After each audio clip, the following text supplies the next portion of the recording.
ओम नारायणं नमस्कृत्य नरं चैव नरोत्तमं देवीं सरस्वतीं व्यासं ततो जयमुदीरयतमुखं करोति भाषालं पंगुलं हयते गिरिं यत्कृपात्तमहं वन्दे परमानन्दमाधवं निगमकल्पतरोर्गणितं फलं सुखमुखादमृतद्रव संयुतं पिबत भागवतं रसमालयो मुहुरहो रसिका भुविभावुकाः।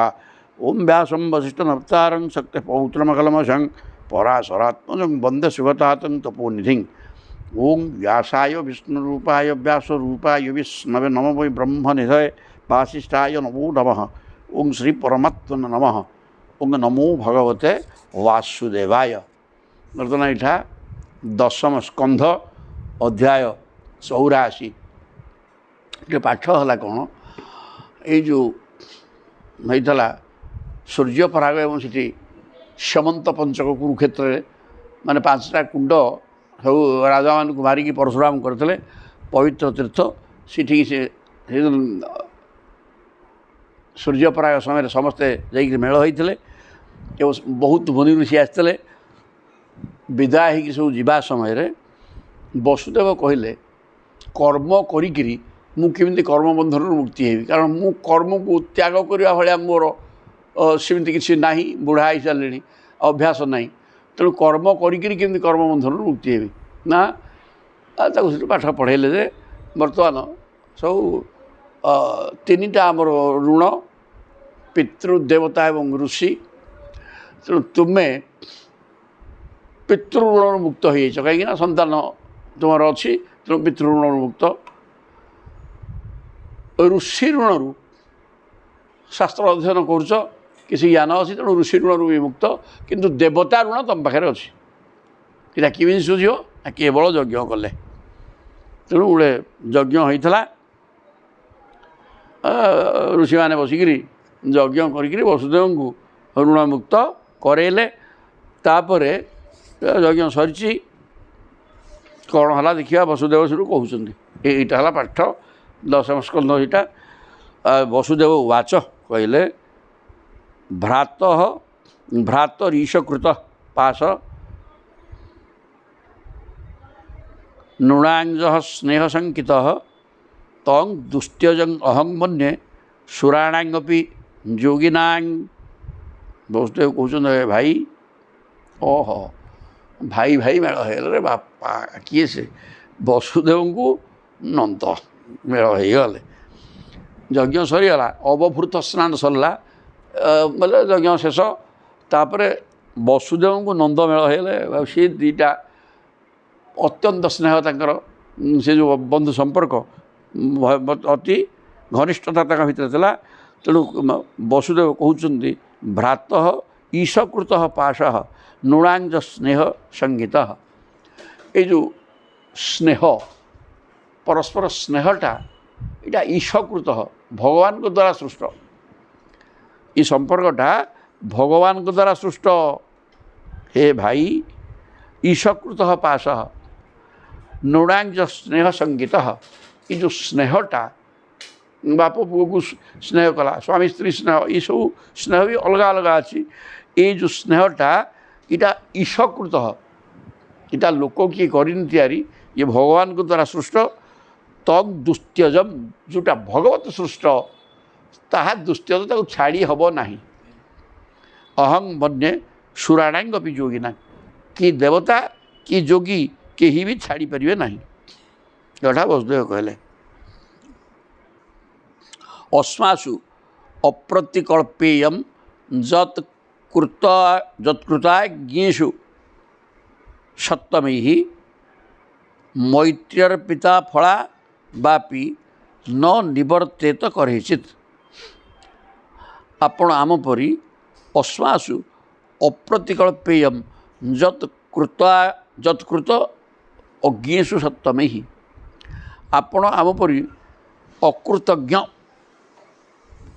माने आपण आम भी बहुत कथा करचंदी आ वसुदेव पुओ कृष्ण एवं बलराम 2टा को पुओ को लेकर से रखी 11 वर्ष पर्यंत पालिकी रखा कौन कम कथा हग मुत खाइबा अली अर्दली छुआ सहीकि बहु कम कर तेणु कहते आमे अकृतज्ञ आमपाई तुम्हें एत कल आम तुमको किसी करनु किए वसुदेव कहते नंद को आम पिला गुड़ाक 11 वर्ष पर्यंत तुम घर रहिले छोट पिला को पाली पोषिकी रखा भारी कष्ट हगा मुता अली अर्दरी कांद बोबा बहुत कथा अच्छी तेणु ताकू सब संभालिकी तुम्हें आमपाई अनेक कथा कर आमे किंतु अकृतज्ञ तुम कृतज्ञता आम पाखे ना कृतज्ञेशु सत्तमे ही तुम्हें हेल उत्तम व्यक्ति मित्रता प्रदर्शन भी तुम्हें कर किंतु आमे अकृतज्ञ तुम पाई किसी करनु तेणु मैत्र पिता फला बापी न निवर्तित करिचित आपण परी सन्थ प्रवर स्वभाव एपरी जे एपरी आपण होती उत्तकोटर सन्थ ये वसुदेव कहते नंद को तेणु तांको स्वभाव एमती हवा कथा आम आपण ऋण कदापि सुझी पारू ना तुम्हें जहाँ आम भी करदेच आ डेढ़िटियान पिला जन्म है दिन तो नहीं तुम घर थुआई ना ताको लालन पालन करी अनेक कथा तुम्हें कर आम कृतज्ञ नुहे कृतघ्न आम तुम्हें किंतु बहुत कथा कर मैत्र अर्पिता फला बापी न निवर्तित कर आम तुम जिते मित्र हिसाब से तुम जिते कले तुम्हें आम जहाँ कर से ऋण सुझी हम ना आम ऋणी हो आमको ऋणी कर देच एक कथा वसुदेव नंदू कहते प्राक कल्पाच कुशलम भ्रात वो नावराम ही नाचराम ही अधुना श्रीमदाम धाख्या न पश्यामह पुरस्सतः अरे कौन कहवा भाई जशोदा बंदीशाला बंदी हो रही मु आपणकर कौन सी उपकार कर पारे तुम्हें कह वसुदेव नंदू कहते बोले मु भी कर कौन मु तुम भी हम मित्रता अच्छी किंतु मु केवे तुम पाखु जाइनी किछि कौन करी अब तो कंस बांधिकी बंदीशाला पकईदेला तेणु मु बंदी भितर रही रहीकि प्राक अकल्पाच कुशलम भ्रात वो नाचराम ही बंदीशाला बंदी होकर रही मु आपणकर कौन सी उपकार करें ना आ जीवनटा तो बंदी होकर कटिगला कंस मारिदी करूँ कौन अधुना श्रीमदाम धाख्या बर्तमान जो बंदी मुक्त हेली ऐश्वर्य भितर बुड़ीकी रही मंदिर मुक्ति हेल्ली तो ऐश्वर्य भितर बुड़ीकी रही जहाँफल आउ तुम सागर साक्षात्कार हो पारा ना तुम्हें आसला आमर ये मेल है बर्तमान आम कि प्रकार भितर बंधुता किंतु से बंधुटा बंधुत्व मु मो तरफ रखिपारि ना बंदी ही अनेक काल कटिगला बंदी मुक्त हेली तो राजसंपद भोग कर लगिली आउ तुम्हें मन पड़ल ना न पश्यामह पुरः सता तेणु मु तो संपर्क रखिपारि तेणु उपकार कौन करी बर्तमान आमर दशा कौन होइछि आम धन संपद निशारे मद टका पैसा भल मंद गुड़ा भोग करा आगुरी भोग नाला बंदीशाला थी तापर भोग्य पदार्थ मिल जावा फल सी भोग भितर बुड़ीकी रही आम आपण देखाशुना करूँ आपण आम कथा बुझी बहुत किंतु मु आपण कथा किसी बुझी ना वसुदेव दुखर सहित एक कथा नंद को कहले आम भितर भल बंधुत्व थिला किंतु से बंधु प्रति बंधुर जो व्यवहार ता तुम्हें आम यथेष्ट कर बर्तमान आपण पाखे ऋणी आम कि करूनी से कारण भी रहा जे मत कंस बंदीशाला रखला दीर्घ दिन से पलैला बंदी मुक्त हेली तो राजसंपद भोग भितर मुझे बुड़ीकी रही तथा मुक्ति पर भी तो सागर मिसी पारनी तेणु मु अपराधी एक प्रकार बंधु बंधु भितर गोटे सुंदर आलाप चलती माँ राज्यश्री अभूतपुंस श्रेयस्काम से मानद स्वजनान उत बंधुनु बा न पश्यति ଜୟାନ ଧଦ୍ରକୁ ଏଇଠି ସରିଥିଲା ଏଇଠି ହଉ ଚାରିଟା ସବୁ ହେଇଗଲା ଏସବୁ ମନେ ପଡ଼ିଗଲା ବର୍ତ୍ତମାନ କହୁଛନ୍ତି ମା ରାଜ୍ୟଶ୍ରୀ ଅଭୂତ ପୁଂସଃ।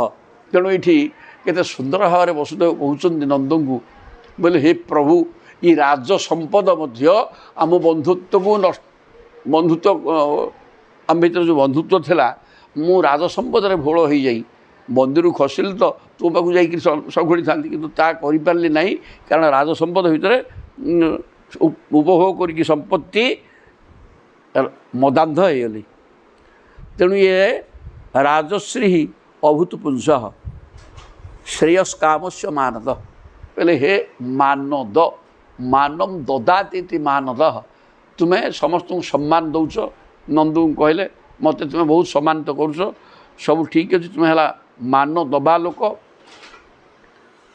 ଅନ୍ୟଠୁ ଆମେ ମାନ ପାଇବା ନ ପାଇବା ଆଶା କରିବା ଭୁଲ ଆମେ ସମସ୍ତଙ୍କୁ ଏତେ ସମ୍ମାନ ଦେବାଟା ଠିକ୍ ଗୁରୁ ଗୁରୁଜନ ଭଲମନ୍ଦ ଏମାନଙ୍କୁ ଉପଯୁକ୍ତ ସମ୍ମାନ ଦେବାଟା ମଣିଷର କର୍ତ୍ତବ୍ୟ ସେ ଗୁଣଟା ତୁମ ପାଖରେ ଅଛି କିଏ ବସୁଦେବ ନନ୍ଦୁଙ୍କୁ କହିଲେ। ତେଣୁ ବର୍ତ୍ତମାନ ପ୍ରକୃତରେ ଯେଉଁ ବ୍ୟକ୍ତି ନିଜର କଲ୍ୟାଣ ଚାହୁଁଛି ସେ ସମ୍ପତ୍ତି ତାକୁ ନ ମିଳୁ ରାଜ ସମ୍ପଦ ନ ମିଳୁ ମିଳିଲେ କଲ୍ୟାଣ ହେଇପାରିବ ନାହିଁ। ତାର ଦୃଷ୍ଟାନ୍ତ ମୁଁ ନିଜେ ଆମ ଭିତରେ ବନ୍ଧୁତ୍ୱ ଥିଲେ ମଧ୍ୟ ଏ ସମ୍ପତ୍ତିରେ ଭଳ ହେଇଯାଇକିରି ମୋର ସର୍ବନାଶ ହେଇଗଲା ମୁଁ ତୁମ ସାଙ୍ଗରେ ସମ୍ପର୍କ ରଖିପାରିନି। ତେଣୁ ସୋଜନାନୃତ ବନ୍ଧୁନୁ ବା ନ ପଶ୍ୟତି ଜୟାନ ଧଦୁର୍କୁ ଅନ୍ଧଦୁର୍କୁ ଜୟା ଯେଉଁ ସମ୍ପତ୍ତି ରାଜ ସମ୍ପଦ ପାଇ ସାରିଲା ପରେ ମଣିଷର ଦୃଷ୍ଟି ନଷ୍ଟ ହୋଇଯାଏ। ଦୃଷ୍ଟି ନଷ୍ଟ ହେଇଯାଏ ଆଖି ଫୁଟିଯାଏ ନା ସେ ସବୁ ଭଲ ଜିନିଷ କିଛି ଦେଖିପାରେନି କ'ଣ କରିବା ଉଚିତ ଅନୁଚିତ ଭୋଗ ଭିତରେ ବୁଡ଼ିକି ରହିବା ଦ୍ୱାରା ତା'ର ଭଲ ମନ୍ଦ କର୍ତ୍ତବ୍ୟ ଅକର୍ତ୍ତବ୍ୟ ଜ୍ଞାନ ରହେ ନାହିଁ ବନ୍ଧୁକୁ ବି ସଖୁଳା କରେ ନାହିଁ ଏଇ କଥାଟାକୁ କହିଲେ। ତେଣୁ ସୋଜନାନୃତ ବନ୍ଧୁନୁ ବା ନିଜ ଲୋକ ବା ବନ୍ଧୁବାନ୍ଧବମାନଙ୍କୁ ଠିକ୍ ଭାବରେ ବ୍ୟବହାର କରିପାରେ ନାହିଁ ଐଶ୍ୱର୍ଯ୍ୟ ମଦବତ୍ତ ହେଇକିରି। ତେଣୁ ଯିଏ ନିଜର କଲ୍ୟାଣ ଚାହୁଁଛି ସେ ସମ୍ପତ୍ତି ନ ଚାହୁଁ ସମ୍ପତ୍ତି ଚାହିଁଲେ ବନ୍ଧୁବାନ୍ଧବ ନିଜ ଲୋକକୁ ଠିକ୍ ଭାବରେ ଦେଖିପାରିବ ନାହିଁ। ଏଇଟା ସୁନ୍ଦର ଭାବରେ ଏଠି କହିଛନ୍ତି ନନ୍ଦ ବସୁଦେବଙ୍କ କଥା ଚମତ୍କାର ସବୁ ବସୁଦେବ କହୁଛନ୍ତି ନନ୍ଦଙ୍କୁ ମୁଁ କିଛି କରିପାରିଲିନି ମୁଁ ହତଭାଗା ବନ୍ଧୁ କୃତ୍ୟ ତୁମେ ବହୁତ ଆମ ବି କରିଛ ମୁଁ କିନ୍ତୁ ଋଣୀ ହେଇଯାଇଛି ମୁଁ ତୁମ ବି କିଛି କରିନି।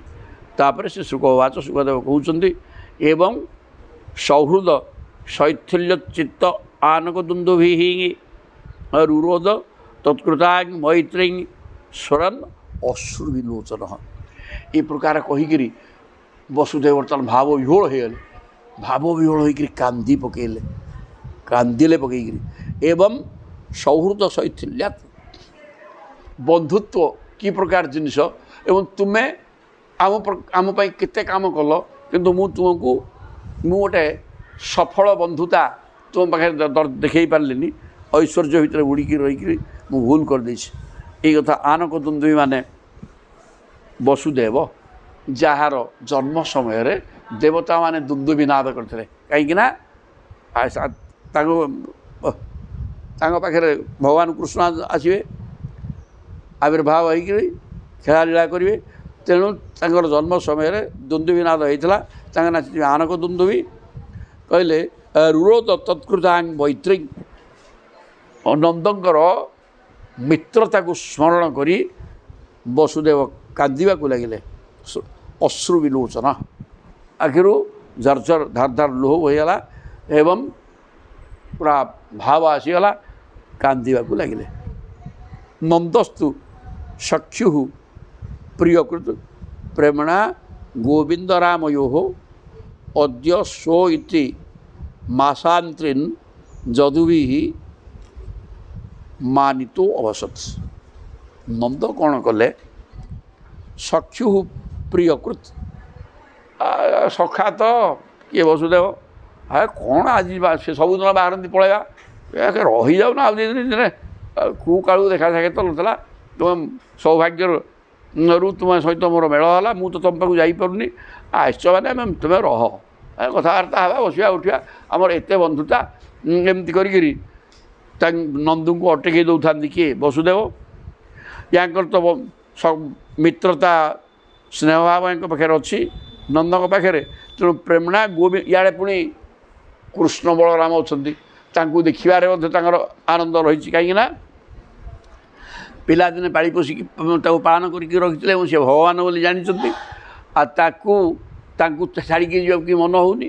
ଇଏ ସବୁଆଡ଼ୁ ବିଚାର କରିକିରି ନନ୍ଦ ଯାଉନାହାନ୍ତି। ଆଉ ଅଦ୍ୟ ଶୋ କାଲି ଯିବ ପରଦିନ ଯିବ, ରହ ଏମିତି କାହିଁ ହେଉଛ, କ'ଣ କରିବ ଯାଇକିରି ଏମିତି ତାଙ୍କୁ କହିକିରି ଅଟକେଇ ଦେଉଥାନ୍ତି। ଆଉ ତେଣୁ ମାସାନ୍ତ୍ରିନ୍ ଯଦୁଭି 3 ମାସ ଏମିତି ଗଡ଼ି ଚାଲିଲା ଯଦୁମାନଙ୍କ ସହିତ ନନ୍ଦ ରହିଗଲେ। ତାଙ୍କୁ ଅତ୍ୟନ୍ତ ସମ୍ମାନର ସହିତ ଖାଦ୍ୟପେୟ ଭଲ ଦେଇକି ତାଙ୍କୁ ସୁସ୍ଥରେ ରଖେଇଲେ। ଆଉ ଇଆଡ଼େ କୃଷ୍ଣ ବଳରାମକୁ ଛାଡ଼ି ପାରୁନାହାନ୍ତି ନନ୍ଦ, ଆଉ ସିଆଡ଼େ ବନ୍ଧୁ ସ୍ନେହ, ଆଉ ରହିଗଲେ 3 ମାସ। ତତଃ କାମୀ ପୂଜ୍ୟମାଣ ସବ୍ରଜ ସହବାନ୍ଧବ ପରାର୍ଘ୍ୟ ଭରଣ କ୍ଷୌମ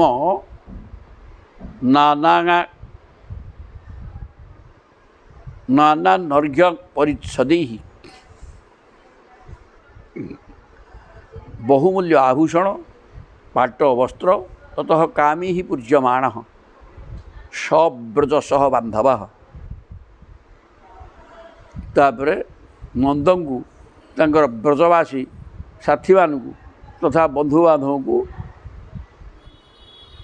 କ'ଣ ଦେଲେ? ତାଙ୍କର ସମସ୍ତ କାମନା ପୂର୍ଣ୍ଣ କରିବା ଭଳିଆ ପରାର୍ଘ୍ୟ ଆଭରଣ, ବହୁମୂଲ୍ୟ ଅଳଙ୍କାର, ସୁନା ଅଳଙ୍କାର ସବୁ। କ୍ଷୌମ ମାନେ ପାଟ ବସ୍ତ୍ର, କ୍ଷୌମ ନାନା ଅନର୍ଘ୍ୟ ପରିଚ୍ଛଦି, ପାଟ ଦେଲେ ଏବଂ ପରିଚ୍ଛଦ ମାନେ ପୋଷାକ, ସାର୍ଟ ପଗଡ଼ି, ଏସବୁ ଅନେକ ଜିନିଷ ନନ୍ଦ ଖାଲି ନୁହେଁ, ନନ୍ଦ ତାଙ୍କ ସାଙ୍ଗରେ ଥିବା ବ୍ରଜବାସୀ ବନ୍ଧୁବାନ୍ଧବମାନଙ୍କୁ ଏଇସବୁ ବହୁମୂଲ୍ୟ ଅଳଙ୍କାର, ପାଟ ବସ୍ତ୍ର, ସାର୍ଟ ଆଉ କ'ଣ ଅନର୍ଘ୍ୟ ପରିଚ୍ଛଦ ମାନେ ପୋଷାକ ପତ୍ର, ମୁକୁଟ ସବୁ ଦେଇକିରି ଆଦରରେ ସମସ୍ତଙ୍କୁ ଅଭ୍ୟର୍ଥନା କଲେ ବସୁଦେବ। ବସୁଦେବ ଉଗ୍ରସେନାଭ୍ୟାଂ କୃଷ୍ଣ ଉଦ୍ଧବ ବଳାଦିଭି ଦତ୍ତମାଦାୟ ପାରିବରହମ୍ ଯାପିତୋ ଯଦୁଭି ଯଜୌ। ତେଣୁ ବସୁଦେବ ଏବଂ ରାଜା ଉଗ୍ରସେନ, କୃଷ୍ଣ, ଉଦ୍ଧବ, ବଳରାମ ଏ ସମସ୍ତେ, ଆଉ କୃଷ୍ଣ ବଳରାମ ତ ତାଙ୍କୁ ପୁଅ ପୀଡ଼ିତ 11 ବର୍ଷ ରଖିଥିଲେ। ଇଆଡ଼େ ଉଦ୍ଧବ ତ ଶ୍ରେଷ୍ଠ ଭକ୍ତ ଜଣେ, ଆଉ ବସୁଦେବକୁ ଉଗ୍ରସେନ, ବସୁଦେବ ତାଙ୍କର ତ ପ୍ରିୟ ମିତ୍ର। ଇଏ ସମସ୍ତଙ୍କ ମିତ୍ର ସ୍ନେହ ବନ୍ଧନରେ ବାନ୍ଧି 3 ମାସ ରହିଲା ପରେ ସେମାନଙ୍କ ଦ୍ୱାରା ପ୍ରଦତ୍ତ ବହୁମୂଲ୍ୟ ଅଳଙ୍କାର, ବସ୍ତ୍ର, ଆଭୂଷଣ, ପୋଷାକପତ୍ର ସବୁ ଉପଢୌକନ ମାନେ ଭେଟି ସେ ଦେଲେ। ତାକୁ ସବୁ ଧରିକିରି ଯଦୁଭି ଯଜୌ ନିଜ ନିଜ ଘରକୁ ଚାଲିଲେ, ମାନେ ବ୍ରଜକୁ ବାହୁଡ଼ିଲେ। ଆଉ କିଏ? ନନ୍ଦ ଗୋପାଶ୍ଚ ଗୋପ୍ୟଶ୍ଚ ଗୋବିନ୍ଦ ଚରଣାମ୍ବୁଜେ ମନଃ କ୍ଷିପ୍ତମ୍ ପୁନଃ ହର୍ତ୍ତୁଂ ଅନିଶା ମଥୁରାଂ ଯଜୁଃ। ନନ୍ଦ, ଗୋପାଳ, ଗୌଡ଼ ଗୁଡ଼ିକ, ଗୋପୀମାନେ ଇଏ ସବୁ ବି ଥିଲେ 3 ମାସେ, ସମସ୍ତେ ଥିଲେ। ଗୋବିନ୍ଦ ଚରଣାମ୍ବୁଜେ, ଏମାନଙ୍କର ମନ ତ କୃଷ୍ଣଙ୍କର ପାଦ ପଦ୍ମରେ ସଦାବେଳ ପାଇଁ ରହିଥିଲା ନା। ତେଣୁ ସେଠି ରହିଥିଲେ ତାଙ୍କୁ ଆନନ୍ଦ ଲାଗୁଥିଲା। ତେଣୁ ଦୀର୍ଘଦିନ 3 ମାସ ରହିଲା ପରେ ମନଃ କ୍ଷିପ୍ତଂ ପୁନର୍ହର୍ତ୍ତୁଂ, ତାଙ୍କ ମନ କୃଷ୍ଣଙ୍କୁ ଛାଡ଼ିକିରି ଯିବା ପାଇଁ ହେଉନଥିଲା। ମନୀଷା ମଥୁରାଂ ଯଜୁଃ, ତେଣୁ ସେମାନେ ମନ ତାଙ୍କର କୃଷ୍ଣଙ୍କ ଚରଣ ଅରବିନ୍ଦ ଛାଡ଼ିକିରି ଯିବାକୁ ହେଉନଥିଲା ରେ। ତେଣୁ ମନୁଟା କୃଷ୍ଣଙ୍କ ପାଖରେ ରଖିଦେଇକିରି ମଥୁରାରେ ଏମାନେ ତାଙ୍କ ମନକୁ କୃଷ୍ଣଙ୍କ ପାଖରେ ରଖିଦେଇକିରି ଶରୀରଟା ନେଇକିରି ଗଲେ କୁଆଡ଼େ ବ୍ରଜକୁ କି ସୁନ୍ଦର କଥା ଲେଖା ହେଇଛି। ତାମାନେ ଏଠି କହିବାର ତାତ୍ପର୍ଯ୍ୟ ଏଇ ଗୋପାଙ୍ଗନାମାନଙ୍କ ଭଳିଆ ହେଇଗଲେ ଭଗବାନ ତ ଜବରଦସ୍ତ ମିଳିଯିବେ। କାହିଁକି ନା ଏମାନଙ୍କ ମନ ସଂସାରର କୌଣସି ବସ୍ତୁ ପାଖରେ ନଥିଲା, କୃଷ୍ଣ ସର୍ବସ୍ୱ ହେଇକି ଥିଲା। ତେଣୁ ବର୍ତ୍ତମାନ ଯେତେବେଳେ ଦୀର୍ଘ ଦିନ ସେ କୃଷ୍ଣଙ୍କୁ ଦେଖିବା ପାଇଁ ଏକ ନମ୍ବର ଜିନିଷ ସେ, ତାପରେ ବନ୍ଧୁ ସ୍ନେହ ଦେଖିବା ପାଇଁ ହିଁ କେବଳ ସେ 3 ମାସ ପର୍ଯ୍ୟନ୍ତ ରହିଗଲେ। ଆଉ ହରଦ୍ୱାର ଛାଡ଼ିକିରି ଗାଈ ଗୋରୁ ଭଲ ମନ୍ଦ ବହୁତ ଅଛନ୍ତି, ତାଙ୍କ କଥା ବୁଝିବା ଦରକାର। କେହି ରହିବ 3 ମାସ ନା, କିନ୍ତୁ ସେ 3 ମାସ ପର୍ଯ୍ୟନ୍ତ ରହିଗଲେ ଭଗବାନଙ୍କ ରୂପ ଦର୍ଶନ କରିକିରି ଆନନ୍ଦରେ ରହିଯିବା ପରେ ତାଙ୍କ ମନ ଏ ପ୍ରକାର କୃଷ୍ଣଙ୍କ ପାଦପଦ୍ମରେ କୃଷ୍ଣଙ୍କ ସ୍ୱରୂପରେ ମନ ଲାଗିଗଲା ଯେ ସେ ମନକୁ ଆଉ ନେଇପାରିଲେନି। ମନ କୃଷ୍ଣଙ୍କ ପାଖରେ ରହିଲା। ଏମାନେ ବ୍ରଜକୁ ଚାଲିଲେ, ଇଏ ହେଲା ପାଠୁଟା। ତେଣୁ ରେ ସାଧକ ତୁ ଏଇ ପ୍ରକାର ସାଧନା କରରେ ଭଗବାନଙ୍କ ପାଖରେ ମନ ଟିକେ ସଦାସର୍ବଦା ରଖେ। ସଂସାର ଭର୍ତ୍ତି କରେନି ମନ ଭିତରେ, ଭଗବାନ ମିଳିକିରି ରହିଛନ୍ତି, ମିଳିଯିବେ। এইটা ହେଲା 1 নম্বର ବାଟ। ଗୋପୀଙ୍କଠୁ ଏଠି ଶିଖରେ କି ପାଠ କହିଲେ ଇଏ ହେଲେ ଭାଗବତ ଧନ୍ୟ। ଏଇ ତ ପାଠ, ମୋର ଏଇଥିରେ ପ୍ରେମ ହେଇଯାଏ। ତାପରେ ବନ୍ଧୁଷୁ ପ୍ରତିଜାତେଷୁ ବୃଷ୍ଣୟ କୃଷ୍ଣଦେବତା ବିକ୍ଷୋଭ ପ୍ରାବୃଷମାସନ୍ନା ଯଜୁଃଦ୍ୱାରାବତୀ ପୁନଃ। ଓହୋ, ଏମାନେ ସେଇ କୁରୁକ୍ଷେତ୍ରରେ ହିଁ ଥିଲେ। ଇଏ ମଥୁରାକୁ ବି ଯାଇନାହାନ୍ତି, କୁରୁକ୍ଷେତ୍ରରେ ସମସ୍ତେ ରହିଛନ୍ତି, 3 ମାସ ସେଇଠି ରହିଲେ। ତେଣୁ ବନ୍ଧୁଷୁ ପ୍ରତିଜାତେଷୁ ସବୁ ବନ୍ଧୁବାନ୍ଧବକୁ ବିଦାୟ ଦେଲା ପରେ ବୃଷ୍ଣୟ ଯଦୁବଂଶୀ, ଯଦୁବଂଶରେ କିଏ ଉଗ୍ରସେନ, ଉଦ୍ଧବ, କୃଷ୍ଣ, ବଳରାମ ସବୁ ଆହୁରି ଅନେକ କୃଷ୍ଣ ଦେବତା ଯଦୁମାନଙ୍କର କୃଷ୍ଣ ସର୍ବସ୍ୱ। ସେମାନେ କୃଷ୍ଣ ହେଉଛନ୍ତି ତାଙ୍କର ଦେବତା ଆରାଧ୍ୟ। ତେଣୁ ସେ ଯଦୁବଂଶୀ କୃଷ୍ଣ ସର୍ବସ୍ୱ ହୋଇଥିବା ଯଦୁବଂଶୀ ମାନେ ବନ୍ଧୁବାନ୍ଧବମାନଙ୍କୁ ବିଦାୟ ଦେଇ ଅଳଙ୍କାର ପତ୍ର ଟଙ୍କା ସବୁ ଜିନିଷପତ୍ର ଦେଇକି ତାଙ୍କୁ ବିଦାୟ ଦେଲେ। ବିକ୍ଷୋଭ ପ୍ରାବୃଷମାସନ୍ନା, ଦେଖିଲେ ବର୍ଷା ଋତୁ ପଳେଇ ଆସିଲା। ଆଉ ବର୍ଷା ଋତୁ ଆସିଗଲା ପରେ ଆଉ ସେଠି ଟ୍ରେନ୍ ପକାଇକି ରହିବେ ଘରଦ୍ୱାର ଛାଡ଼ିକିରି। ତେଣୁ କ'ଣ କଲେ, ଯଜୁଃଦ୍ୱାରାବତୀ, ଦ୍ୱାରକାକୁ ଚାଲିଲେ। ଦ୍ୱାରକାକୁ, ଏଠି କ'ଣ ମଥୁରା କଥା କହିଲେ କି ନା, ଏଠି ତ ଦ୍ୱାରକା ସେ ମଥୁରାଂ ଯଜୁଃ ପୁନର୍ହର୍ତ୍ତୁଂ ମନୀଷା ମଥୁରାଂ ଯଜୁଃ। ହଁ, ତାପରେ ଆଉ ଇଏ ଦ୍ୱାରକାକୁ ଚାଲିଲେ।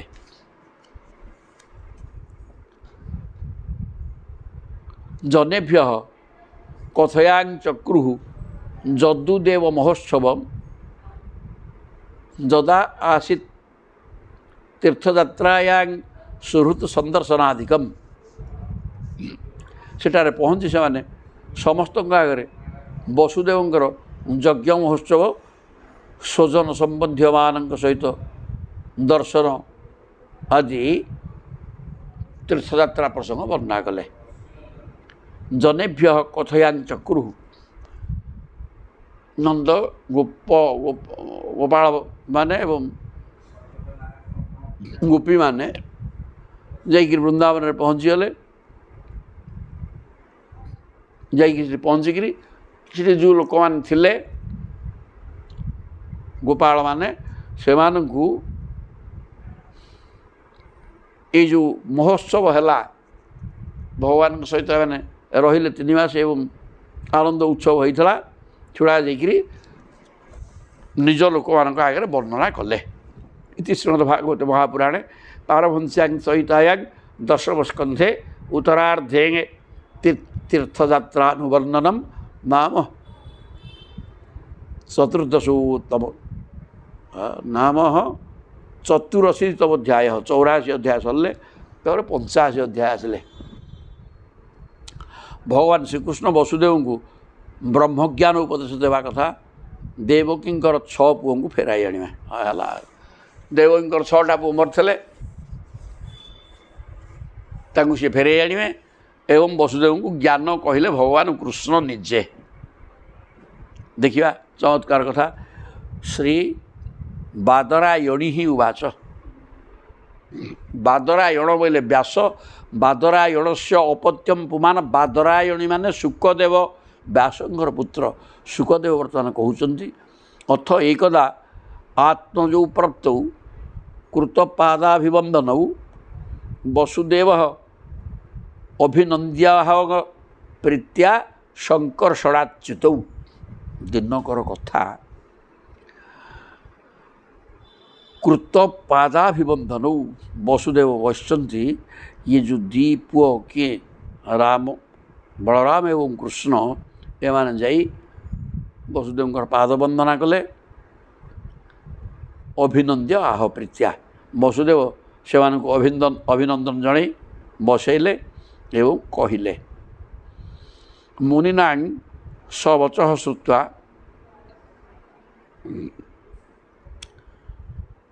ପୁତ୍ରୟୋଃ ଧାମସୂଚକଂ ତଦ୍ବୀର୍ଯ୍ୟଜାତ ବିଶ୍ରମ୍ଭଃ ପରିଭାଷ୍ୟାଭ୍ୟଭାସତ। ମୁନିନାଂ ସବଚଃ ଶ୍ରୁତ୍ୱା। ସବୁ ମୁନିମାନେ ଯଜ୍ଞ କରାଇଲେ ଏବଂ କହିଲେ ହେ ବାପା ତମ ପୁଅ ପରା ସ୍ୱୟଂ ଭଗବାନ, ଆଉ ତୁମେ ତମ ଭଗବାନଙ୍କୁ ଜାଣିପାରୁନ, ଆଉ ତୁମେ ପାଇବ କ'ଣଟେ? ଆଉ ଯଜ୍ଞ ଫଜ୍ଞ କରାଇଲେ ସିନା ଏ କଥାଟି କହିଦେଇଛନ୍ତି, ତାଙ୍କ ମୁଣ୍ଡରେ ଅଛି। ତେଣୁ ମୁନିନାଂ ସବଚ। ତେଣୁ ମୁନିମାନଙ୍କର କଥା ଶୁଣି ପୁତ୍ରୟୋଃ ଧାମ ସୂଚକಂ। ଦି ପୁଅ ହେଉଛନ୍ତି ଭଗବାନ। ଏ କଥା ମୁନିମାନେ ଭର୍ତ୍ତି କରିଛନ୍ତି ବସୁଦେବଙ୍କ ମୁଣ୍ଡରେ। ତଦ୍ବୀର୍ଯ୍ୟ ଜାତ ବିଶ୍ରମ୍ଭ। ସେଥିରୁ ତାଙ୍କର ଦୃଢ଼ ବିଶ୍ୱାସ ହୋଇଯାଇଥିଲା ଯେ ସେମାନେ ସାଧାରଣ ମନୁଷ୍ୟ ନୁହନ୍ତି। କାରଣ ମୁନିମାନେ କହିଦେଲେ ତ। ନାରଦ ବି ଥିଲେ ସେଥିରେ, ବ୍ୟାସ ଅଛନ୍ତି, ଚ୍ୟବନ, ସେ ଇଏ ଭୃଗୁ, ସବୁ ଟାଣୁଆ ମୁନି ଋଷି। ଆଉ ସବୁଗୁଡ଼ା ଯେତେବେଳେ କହିଦେଇଛନ୍ତି ତାଙ୍କ ମୁଣ୍ଡରୁ ସେ ଯାଉନି ଆଉ। ତେଣୁ ଏ ବୁଝିଯାଇଛନ୍ତି ଯେ ଇଏ ନିଶ୍ଚିତ ଭାବରେ ସାଧାରଣ ମାନବ ନୁହେଁ, ଦୁଇ ଜଣଯାକ ଭଗବାନ। ପରିଭାଷ୍ୟ ଅଭ୍ୟଭାସତ। ସ୍ୱୟଂ ଭଗବାନ ବୋଲି ବୁଝୁଛନ୍ତି। ତେଣୁ ସେ ଆଦରରେ ଦୁଇ ପୁଅଙ୍କୁ ସମ୍ବୋଧନ କରି କହିଲେ ଆଉ। ସେ ମନରୁ ଆଉ ଯାଉନି, କାରଣ ମୁନିମାନେ କହିଦେଲେ ନା, ଟାଣୁଆ ମୁନି ଗୁଡ଼ାକ। ଏକଥା କହିଦେବା ପରେ ତାଙ୍କର ଧାରଣା ପକ୍କା ହେଇଗଲା। ତେଣୁ କୃଷ୍ଣ କୃଷ୍ଣ ମହାଯୋଗିନ୍ ଶଙ୍କର୍ଷଣ ସନାତନ ଜାନେ ବାଂ ଅସ୍ୟଦତ ସାକ୍ଷାତ ପ୍ରଧାନ ପୁରୁଷ ଉପରଉ। ସୁନ୍ଦର ଭାବରେ କହିଲେ। କ'ଣ କହୁଛନ୍ତି ମ?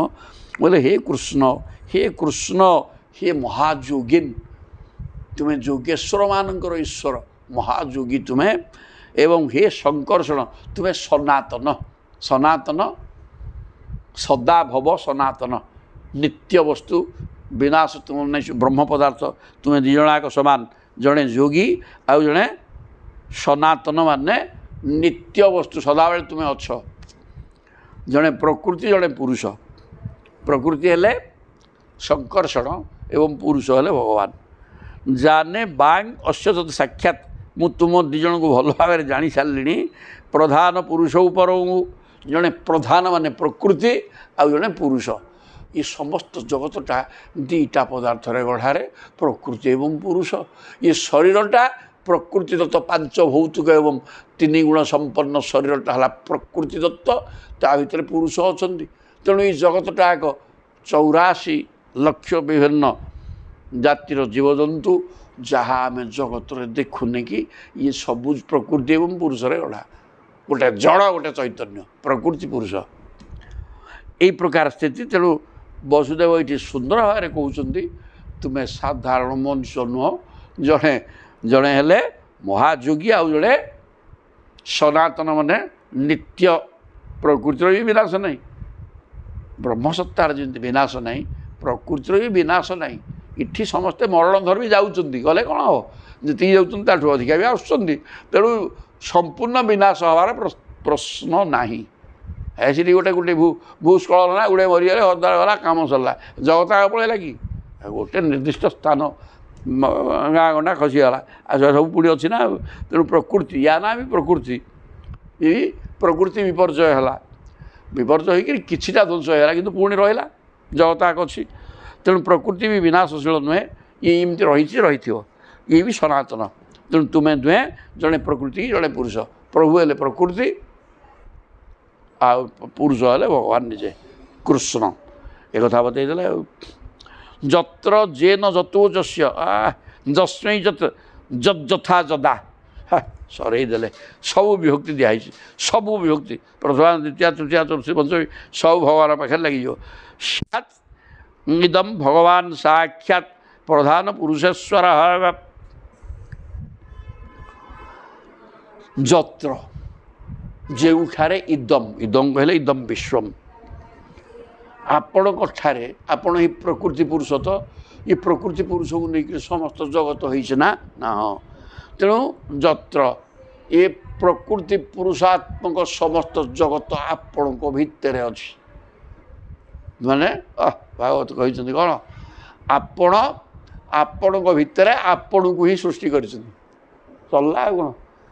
ନିଜ ଭିତରେ ନିଜକୁ ଆଉ ନିଜ ଭିତରେ ପ୍ରଭୁ ନିଜେ କହୁଛନ୍ତି ଯେ ଏ ସମସ୍ତ ଜଗତ ମୋରି ଭିତରେ ଅଛି। ଏବଂ ନିଜେ ନିଜ ଭିତରେ ନିଜକୁ ସୃଷ୍ଟି କରିଛନ୍ତି। ଅର୍ଥାତ୍ ନିଜେ ହିଁ ପ୍ରକୃତି, ନିଜେ ହିଁ ପୁରୁଷ। ପ୍ରକୃତି ସୃଷ୍ଟି କଲେ, ସିଏ ଜଗତ ତିଆରି କଲା, ତା ଭିତରେ ନିଜେ ପଶି ଯାଇଛନ୍ତି। ସବୁ ଭିତରେ ପ୍ରଭୁ ଅଛନ୍ତି ପୁରୁଷ ହିସାବରେ। ତେଣୁ ଯତ୍ର ଯେଉଁଠାରେ ଏଇ ଜଗତ ଆଗ ଅଛି, ଯେଉଁ ଆପଣଙ୍କ ଠାରେ ଜଗତ ରହିଛି, ଯେ ନ ଯାହାଦ୍ୱାରା ଏଇ ଜଗତ ନିର୍ମାଣ ହେଇଛି, ତୃତୀୟା ବିଭକ୍ତି ଯେ ନ ଆପଣଙ୍କ ଦ୍ୱାରା ହିଁ ନିର୍ମାଣ ହେଇଛି ପୃଥିବୀ। ଆପଣ ଏକେ ଥିଲେ, ବହୁଶ୍ୟାଙ୍ଗ କହିଦେଇକି ବହୁତ ହେଇଗଲେ। ତେଣୁ ଆପଣଙ୍କ ଦ୍ୱାରା ହିଁ ଜଗତ ହେଇଛି। ଯତଃ ଯାହାଠାରୁ ହିଁ ଜଗତ ହେଇଛି, ପଞ୍ଚମ ବିଭକ୍ତି ଯତଃ ଜଗତଟା ଆପଣଙ୍କ ଠାରୁ ଆସିଛି। ଯସ୍ୟ ଆଉ ଏଇ ଜଗତଟା ଯାହାର, ଆପଣଙ୍କର ହିଁ ଜଗତ। କାରଣ ଆପଣ ପାଳନକର୍ତ୍ତା, ଆପଣ ହିଁ ପାଳନକର୍ତ୍ତା। ତାକୁ ପାଳି ପୋଷିକି ରଖିଛନ୍ତି ଜଗତଟାକୁ। ତେଣୁ ଆପଣଙ୍କର ହିଁ ଜଗତ। ଯସ୍ମୈ ଯାହାକୁ, ଏଇଟା ଚତୁର୍ଥୀ ବିଭକ୍ତିର ଚିହ୍ନ। ଚତୁର୍ଥୀଟା ନିମିତ୍ତାର୍ଥେ ଚତୁର୍ଥୀ। ଏଠି ନିମିତ୍ତାର୍ଥେ ଚତୁର୍ଥୀ ହବ, ଦାନାର୍ଥେ ନୁହଁ। ଏଠି ଦାନ କରି କାହାକୁ କରୁଛି କି? ନିମିତ୍ତ, ଆପଣଙ୍କ ନିମିତ୍ତ ଜଗତ। ଆପଣଙ୍କ ପାଇଁ ଜଗତ, ଆପଣଙ୍କ ପାଇଁ ଜଗତ କହିବାର ତାତ୍ପର୍ଯ୍ୟ ଆପଣ ହିଁ ଜଗତର ସ୍ରଷ୍ଟା, ଆପଣ ହିଁ ଜଗତ, ଆପଣଙ୍କ ପାଇଁ ଜଗତ। ଆପଣ ଚିନ୍ତା ନ କରିଥିଲେ ଜଗତ ନଥାନ୍ତା। ତେଣୁ ଜଗତଟା ଆପଣଙ୍କ ପାଇଁ ନିମିତ୍ତାର୍ଥେ ଚତୁର୍ଥୀ। ଚମତ୍କାର ଚତୁର୍ଥୀ ଗଲା। ଯତ୍ ଯଥା ଯଦା ଆଉ ଯାହା ଯାହା ଯତ୍ ଯତ୍ ଯଥା ଯଦା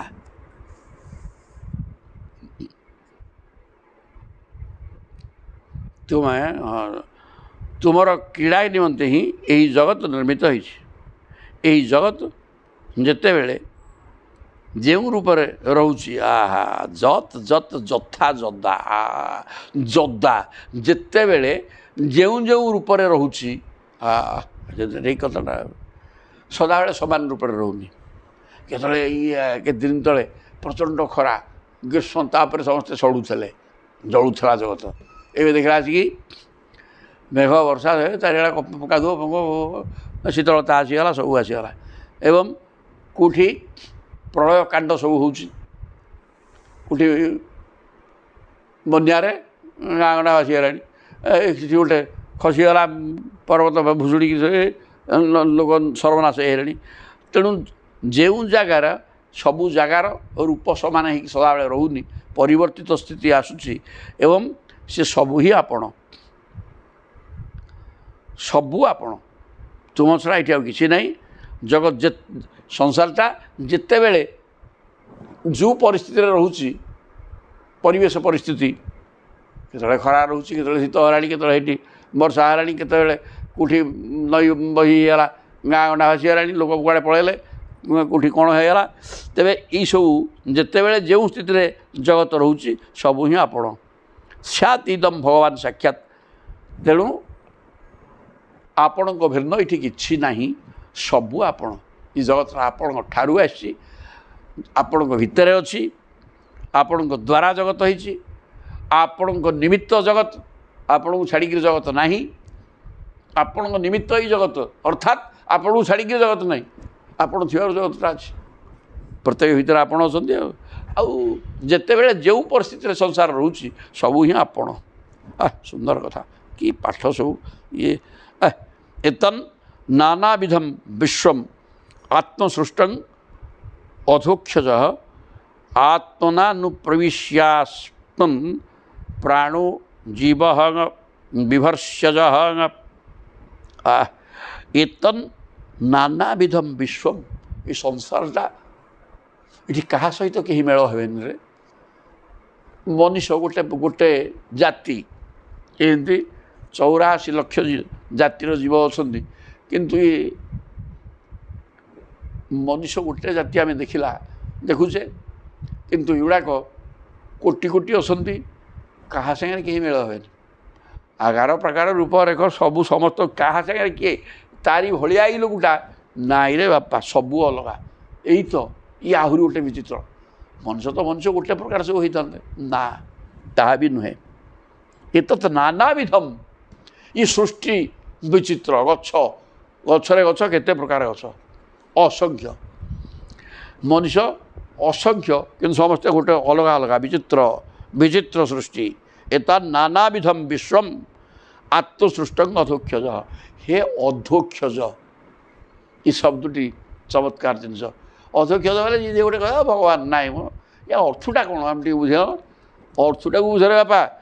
ଅଧ ହେଇଛି ଅକ୍ଷ ମାନେ ଇନ୍ଦ୍ରିୟ, ଅକ୍ଷରୁ ଜାତ ହେଉଛି, ଇନ୍ଦ୍ରିୟରୁ ଜାତ ହେଉଛି କ'ଣ ନା ଏଇ 5 ଜ୍ଞାନେନ୍ଦ୍ରିୟ, ୟାର 5ଟା ବିଷୟ ଅଛି, ଶବ୍ଦ ସ୍ପର୍ଶ ରୂପ ରସ ଗନ୍ଧ।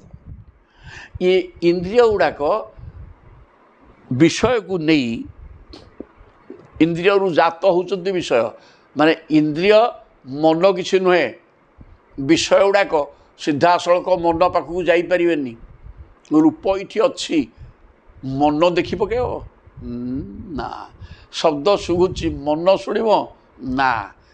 ଇନ୍ଦ୍ରିୟ ରହିଛି, କାନ ବାଟେ ମନ ଶୁଣିବ। ରୂପ ଅଛି, ଆଖି ଦେଖିଲେ ରୂପଟା ଭିତରକୁ ଯିବ। ତେଣୁ ପାଠ ହେଲା କ'ଣ, ଅକ୍ଷରୁ ଜାତ, ଅକ୍ଷ ସୃଷ୍ଟି କରୁଛି।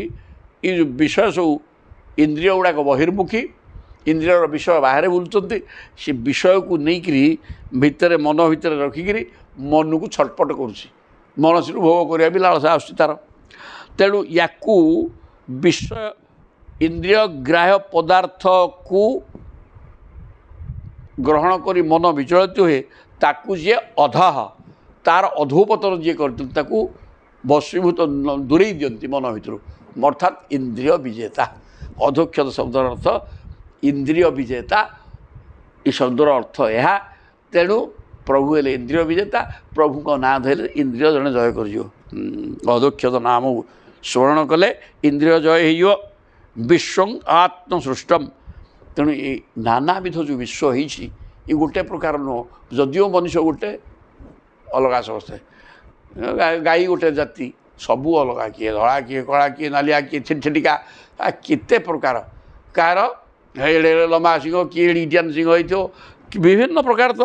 ତେଣୁ ବିଶ୍ୱମ୍ ଆତ୍ମସୃଷ୍ଟମ୍, ନିଜେ ହେ ପ୍ରଭୁ ଆପଣଙ୍କ ଦ୍ୱାରା ଏତେ ବଡ଼ ବିଶ୍ୱ ସୃଷ୍ଟି କରାଯାଇଛି ଏବଂ ଆପଣ ଇନ୍ଦ୍ରିୟ ବିଜେତା। କୌଣସି ଇନ୍ଦ୍ରିୟ ଆପଣଙ୍କ ଉପରେ ପ୍ରଭାବ ପକାଇ ପାରୁନି। ସେ ତ ସୂକ୍ଷ୍ମ ଶରୀରରେ ଅଛନ୍ତି ସଚିଦାନନ୍ଦ। ଇନ୍ଦ୍ରିୟ, ଆପଣ ଇନ୍ଦ୍ରିୟ ବିଜେତା ହଉ। ଯେତେବେଳେ ଅବତାର ନେଉଛନ୍ତି, ରୂପ ନେଇକରି ଆସୁଛନ୍ତି, ଆପଣ ଇନ୍ଦ୍ରିୟ ବିଜେତା ହେଇକି ଅଛନ୍ତି। ତେଣୁ ଆପଣଙ୍କ ନାଁ ଧଇଲେ, ଅଧୋକ୍ଷଜ ନାମ ଉଚ୍ଚାରଣ କଲେ ଲୋକ ଇନ୍ଦ୍ରିୟକୁ ଜୟ କରିଦେବ। ତେଣୁ ଆତ୍ମନା ଅନୁପ୍ରବିଶ୍ୟାତ୍ମନ୍।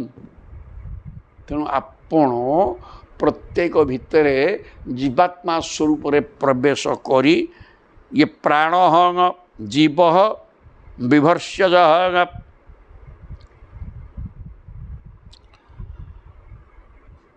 ପ୍ରାଣ ମାନେ କ୍ରିୟାଶକ୍ତି ଓ ଜ୍ଞାନ ଶକ୍ତି। ତୁମେ ପ୍ରାଣ ହେଲା କ୍ରିୟାଶକ୍ତି। ପ୍ରାଣଟା ହେଲା ଜୀବନ ଅଛି ବୋଲି ପ୍ରମାଣ କରିବ। ପ୍ରାଣବାୟୁ ଯିବା ଆସିବା କରିବା, ତାହା ବି ଗୋଟେ କ୍ରିୟା ନା ନାହିଁ। ତେଣୁ ପ୍ରାଣଟା ହେଲା କ୍ରିୟାଶକ୍ତି ଆଉ ଦୁଇଟା ଶକ୍ତି ଆ ଭିତରେ ଅଛି ଗୋଟେ କ୍ରିୟାଶକ୍ତି ଆଉ ଗୋଟେ ଜ୍ଞାନ ଶକ୍ତି ଚୈତନ୍ୟ ଚୈତନ୍ୟ ବୋଲେ ଜ୍ଞାନ ଗୋଟେ ଚେତନା ଚୈତନ୍ୟ ବସ୍ତୁ ରହିଛି ଯେଉଁଟା ଜ୍ଞାନ ହେଉଛି ଖାଲି ପ୍ରାଣଶକ୍ତି ବା କ୍ରିୟାଶକ୍ତି ରହିଲେ ମନୁଷ୍ୟ କିଛି କରିପାରିବନି କୋମା ଅବସ୍ଥା କ'ଣ ସେଠି ଚୈତନ୍ୟ ଶକ୍ତି ନାହିଁ ନାହିଁରେ ବାପା ଏଇଟା ଆଉ ଗୋଟେ ଚମତ୍କାର କଥା କୁଆଡ଼େ ପଳେଇଛି ଚୈତନ୍ୟ ଶକ୍ତି ପଳେଇଲେ ପ୍ରାଣବାୟୁ ବି ପଳେଇବ ଚୈତନ୍ୟ ଶକ୍ତି ଅଛି ନା ଅଛି କେମିତି ସେ କିଛି ଜାଣିପାରୁନି ନା ଶୁଣ କେମିତି ଜାଣିପାରୁନି ଆମର ମାନେ ଗୋଟେ ଇଏ ଲାଗିଛି ହୋଲ୍ଡର ଲାଗିଛି ବଲ୍ ଲାଗିଛି ସୁଇଚ୍ ଅଛି ସୁଇଚ୍ ମାରିଲେ ସେ ଜଳିବ ହଁ ନା ନାହିଁ ହଁ ଜଳିବ କିନ୍ତୁ ସୁଇଚ୍ ମାରିଲେ ସେ ଜଳୁନି କହିଲେ କ'ଣ ହେଇଛି କରେଣ୍ଟ ଅଛି ନା ନାହିଁ ନା ଅଛି ହେଲେ ସେ ଯେଉଁ ହୋଲ୍ଡରଟା ଦିହରେ ବଲ୍ ଲାଗିଛି ସେ ବଲ୍ ଭିତରକୁ କରେଣ୍ଟଟା ଯାଉନି କିନ୍ତୁ କରେଣ୍ଟ ଅଛି କିନ୍ତୁ ବଲ୍ ଭିତରକୁ କରେଣ୍ଟ ଯାଉନି ଯାହାଫଳରେ ସେ ଜଳୁନି ଠିକ୍ ସେମିତି ଚୈତନ୍ୟ ଶକ୍ତି ଅଛି ହେଲେ ଇନ୍ଦ୍ରିୟମାନେ କାର୍ଯ୍ୟକ୍ଷମ ହେଉନାହାନ୍ତି ଯାହାଫଳରେ ଚୈତନ୍ୟ ଶକ୍ତି ଥାଇକିରି ସେ ଜାଣିପାରୁନି ଏଇଟା ପକ୍କା ଜିନିଷ କୋମା ଅବସ୍ଥା ବିଲକୁଲ ଠିକ୍ ଏହା ଚୈତନ୍ୟ ଶକ୍ତି ପଳେଇଛି ତା ନୁହଁ ଥାଇକିରି ବି ସେ କାମ କରୁନି କାରଣ ଏଇ ପ୍ରକାର ଫେଲୁଅର୍ ହେଉଛି ଆଉ କି ପାଠ ଏଗୁଡ଼ା ସବୁ ଜୟ ଜଗନ୍ନାଥଙ୍କ ହିସାବ ଇଏ ବୁଢ଼ା କିଛି ଜାଣିନି ଆଉ କିଏ କହିଲା କାହିଁକି ହେଲା କେମିତି ହେଲା ତାକୁ ସବୁ ଜୟ ଜଗନ୍ନାଥ ବତଉଛନ୍ତି ତାହେଲେ ଏଇ ପ୍ରକାର ଅବସ୍ଥା ତେଣୁ ଗୋଟେ ପ୍ରାଣଶକ୍ତି ଆଉ ଗୋଟେ ଜ୍ଞାନ ଶକ୍ତି ଚୈତନ୍ୟ ଶକ୍ତି ଦୁଇଟା ଶକ୍ତି ଏଠି ଯିବା ଆସିବା ପବନ କରିକି ଏଇଟା ହେଲା କ୍ରିୟା ଶକ୍ତି ଆଉ ଗୋଟେ ଚୈତନ୍ୟ ଡବଲ ଶକ୍ତି ସବୁ ହିଁ ଆପଣ ଚାଲିଗଲେ ଇଏ କ୍ରିୟା ଶକ୍ତି ବି ଚାଲିଯିବ ତେଣୁ ଆପଣ ପ୍ରତ୍ୟେକ ଭିତରେ ରହିକିରି ଆପଣ ହିଁ ଧର୍ମର କାମ ହେଲା କ'ଣ ଧାରଣ ପୋଷଣ ପ୍ରତ୍ୟେକଙ୍କୁ ଧରିକି ରଖିଛନ୍ତି ଆପଣ ଥିବାରୁ ଏଠି ଯିଏ ଏଇଠି ଅଛି ଆପଣ ଥିବାରୁ ଅଛି ଏବଂ ତାକୁ ବଞ୍ଚେଇକି ରଖିଛନ୍ତି ତା ସହିତ ଅମ୍ଳଜାନ